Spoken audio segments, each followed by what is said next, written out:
ధర్మాన్ని గెలిపించేందుకు బాధ్యత మనదే. ధర్మం మనిషైతే అది మన వసంత కృష్ణ ప్రసాదే.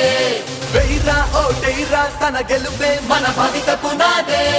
సైకిల్ గెలుపంటే ఆంధ్రాలో పలు కళలకు నాందే. అదిగో అదిగదిగో సైకిల్ రథమల్లే రయ్యని దూసుకొస్తోందే. అడుగో అడుగడుగో తానొక అర్జునుడై కదిలే కృష్ణ ప్రసాదే. మెరిసే టీడీపీ జెండా రెపరెపలో ఇతడే ఓ కపిరాజే. పేదల బతుకుల్లో వెన్నెల కురిపిస్తూ చంద్రుడు మెచ్చిన వాడే.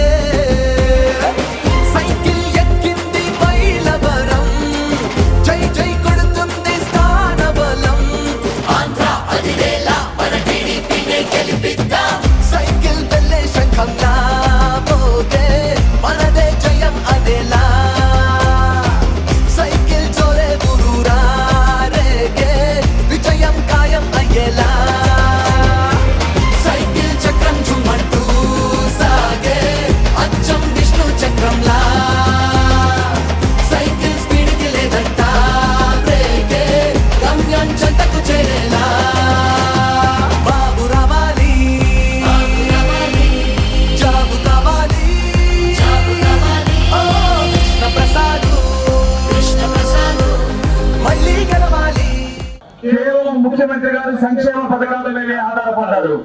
నేత నొక్కితే వచ్చే ఓట్ల కోసమే తప్పితే గ్రామాల్లో అభివృద్ధి కూడా కావాలి. నేను 27,000 కుటుంబాలను నేరుగా ఇంటింటికి వెళ్ళి కలిసా. అమ్మఒడి ఇచ్చాము, చేయూతిచ్చామని చెప్తే మీరు అమ్మఒడి ఇచ్చారు, చేయూతిచ్చారు, కానీ చదువుకున్న బిడ్డల భవిష్యత్తు ఏంటి, వాళ్ళకు ఉద్యోగాలు అవసరం లేదా అని చెప్పి అడిగారు.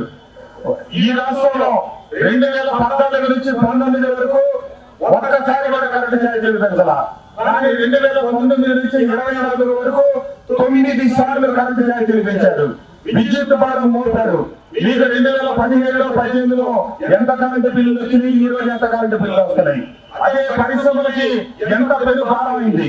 ఆ భారం వల్ల ఈ రాష్ట్రంలో 40-50 సంవత్సరాల నుంచి ఉన్నటువంటి పరిశ్రమలు కూడా మూతపడే పరిస్థితి.